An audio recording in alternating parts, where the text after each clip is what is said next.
Hello there. Welcome to Walking with Jesus and Mark, number 18, devotional number 18. Jim Devore, the pastor at Cornerstone Church of Littlerock in California. So glad to have you with us. Now, yesterday we hit Mark chapter 5 and did 20 verses, and we've actually got 22 verses to deal with today, and it's all one story. It's two stories that become one story, but we're going to kind of take it in a little bit smaller chunks. And so here we go. Let's begin in verse 21, Mark chapter 5, verse 21. And when Jesus had crossed again in the boat to the other side, a great crowd gathered about him, and he was beside the sea. Then came one of the rulers of the synagogue, Jairus by name, and seeing him, he fell at his feet and implored him earnestly, saying, "My little daughter is at the point of death. Come and lay your hands on her, so that she may be well and live." And he went with him. And a great crowd followed him and thronged about him. There was a woman who had a discharge of blood for 12 years, who had suffered much under many physicians, and had spent all that she had, and was no better, but rather grew worse. She had heard the reports about Jesus, and came up behind him in the crowd and touched his garment. For she said, "If I touch even his garments, I will be made well." And immediately the flow of blood dried up, and she felt in her body that she was healed of her disease. And Jesus, perceiving in himself that power had gone out from him, immediately turned about in the crowd and said, "Who touched my garments?" And his disciples said to him, "You see the crowd pressing around you, and yet you say, 'Who touched me?'" And he looked around to see who had done it. But the woman, knowing what had happened to her, came in fear and trembling, and fell down before him and told him the whole truth. And he said to her, "Daughter, your faith has made you well. Go in peace and be healed of your disease." Okay, let's pause there, because we begin a story that we've yet to get the ending of, but we begin a second story that we get the beginning and ending of, that is intertwined with the first story.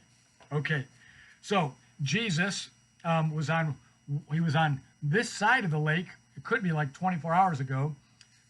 Had the disciples cross it at night, came alongside them in a windstorm, and they realized he could control the wind and the waves as he calmed both. Lands on the other side, and then confronts a demon-possessed man, deals with the demon-possessed man, casts out the demons into the pigs, and then the pigs kill themselves, and the townspeople kick Jesus out of the town. They're too afraid of him, and then the man who's demon-possessed goes in and witnesses about Jesus. In the meantime, Jesus gets back into the boat with the disciples, crosses back over the sea, okay, and he's come back, okay? And there's a great crowd that's gathered around him. Okay, this is the key part. Mentioned several times the description of this crowd. Verse 21, great crowd gathered around him. Okay, all right. Then along comes a ruler of the synagogue. So this is a Jew of very prominent standing, a religious Jew who's a leader in the Jewish religion. Okay, so he's a big shot. And they don't like Jesus. But when they need him, they're going to come to him. How true that is. Nobody likes you being a Christian until they're in trouble. Then they come and ask you to pray for them. This is what's happening here. Okay, Jairus by name, seeing him, he fell at his feet, and he begs for his daughter, who's at the point of death. If Jesus would just come and lay his hands on her, she will be healed. And so, so that's all we get. Okay, except for in verse 24, Jesus is going to come with the man. Okay, but that story is interrupted by this other story. Now we get back to the crowd. Second time in 4 verses, and middle of verse 24, and a great crowd followed him, okay, all right, and thronged about him. So the crowd isn't just behind him, it's in front of him, it's around him. You've ever been in one of those crowds where, and they're all, the ones in front of him are looking back at him, the ones behind him are looking towards him. He's got nowhere to go, the disciples really don't have anywhere to go. It's just it's a mad mob pack, and you're going in that direction with that mob, whether you want to or not. Along comes a woman who has a discharge of blood for 12 years. More than likely, she is having some type of bleeding, dealing with a female personal thing, and she said the man will be stopped. So because she's bleeding in Jewish culture, she's unclean constantly, never able to get to the temple. She's been struggling with this. She's considered unclean, unworthy of God. Certainly God is striking her for her sin, and that's why she's having this bleed issue going on. Okay, she suffered much under many physicians and spent all her money, and she's only gotten worse. Okay, all right. She had heard reports about Jesus and came up behind him in the crowd and touched his garment, for she said, if I touch even his garment, I will be made well. Amazing faith. She doesn't have to be identified by Jesus.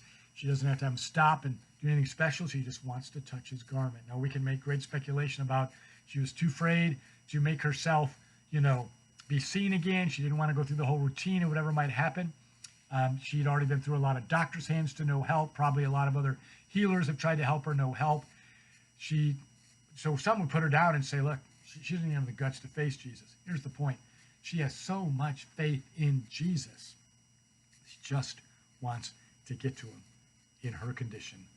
And that's all you need to know, is that it's not about you, and it's not about some ritual. It's not about some magic formula. It's about you trusting him, Jesus. Let Jesus do the work. You just come to him in need. Okay? So she touches him. Immediately the blood dries up. She touches the garment, not because the garment's magic or the touch is magic. It's because Jesus is the man who heals. And she knew if she could just get to Jesus, and he does. He heals her on the spot. Okay? She's healed of her disease. It says in verse 29. Jesus perceives in himself the power has gone out from him. It's kind of funny. And immediately turns around in the crowd. Who touched my garments? As if he doesn't know who did it, but he's making a point in the crowd. He ends up stopping the crowd, turning around in the crowd. Who touched me? Well, everybody's touching him. They're all bouncing into him. Here's the key point. They all want to be with him, but they're not ready to put faith in him. She doesn't necessarily want to be with him yet, but she's willing to put her faith in him because she's so desperate for her need. You know anybody like that? I don't want to identify with the Christians. I don't want to identify with church. I can't figure that out, but I really need a Savior. So don't introduce them to the Christians. Don't introduce them to the church. Not that those aren't great things, but they're flawed things because humans are involved in them. Introduce them to the unflawed thing, to Jesus. Get them to read the book of Mark, to read the book of John. Get them to go there and read the Gospels and discover Jesus. So the disciples say, well, what do you mean? You see the crowd pressing around and you say, who touched me? Jesus looks around, verse 32, verse 33. The woman knows, and she's willing now to face him. Why? Because she's aware now that she's not just she's been found out, but she's been healed. So he's the man. He did it. So she's willing to face him now. He has accomplished her great need, and she's willing now to face him. And he says to her daughter, first it says, she came in fear and trembling and fell down before him and told him the whole truth. She's now worshiping him. She's now seeing how great and powerful she is. She's a little afraid of what this is going to mean, but she confesses everything to him. He says, daughter, your faith has made you well. Go in peace and be healed of your disease. You know what? I want to get us back to Jairus, but I'm just afraid I'm going to be trying to rush that and try to squeeze it all in. So I think we're just going to pause right here, and we're going to kind of sit and stew on this for a little bit, okay? Let's just think of a couple things here. First of all, Jesus is on his way to accomplish one thing for one person. He's willing to be interrupted along the way because he knows he can handle Jairus' need and he can handle what other need comes along, okay? Jesus is not too busy. Yeah, by the way, Jesus is a busy man. He's a busy God. He's handling all kinds of things at once, but he's not too busy to be interrupted by you. So let's remember that, okay? I'm not promising you physical healing in whatever you might be struggling with or dealing with, okay? That's between you and Jesus. If he wants to heal you, he can heal you. But I am promising you that he is the ultimate physician you need to turn to. And this might be your this is as close as I've got to Christianity, is kind of watching this website and listening to these things. And if you can see Jesus for who he really is, and if you followed us the last couple of weeks, cast out tons of demons and calm the waters. If you're beginning to see him for greater than just a man we tell stories about, then you're at the edge of his garment. It's time for you to say, Lord, I'm going to put my faith in you. Not about what happens to me in the end. It's about me putting my faith in you because you are the God with the authority. You're the only one that can do it, and you're the one I need to turn to. So let me encourage you to do that. Christian, if you're just wondering, how come my diseases have been healed and I've been following so well? Let's remember that Jesus didn't heal everybody when he was here in the first century. The Bible tells us about many healings, but it also tells us about a lot of people that continued in their situation and yet still followed Jesus. Your following Jesus is not about you getting what you want. It's about going to the one who's the one you need to follow.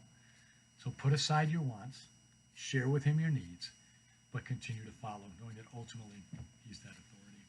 What an incredible story we see here. Mark is literally in chapter 5, chapter 4, chapter 5, just giving us all of this incredible authority and power and miraculous work of Jesus. He's just hammering home to us that he is God. You must follow him. Let's not miss that about Jesus, and let's do what's right. Let's follow him. Let's not be a disciple in the crowd saying, who knows? I don't get it. Who touched you? I'm not sure. We can't take care of everybody all at once. What do you possibly...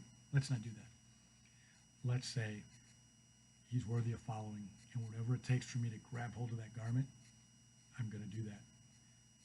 But it's not a hocus pocus method. It's putting your faith in Jesus Christ. Let's do that in all areas of our lives and watch what happens.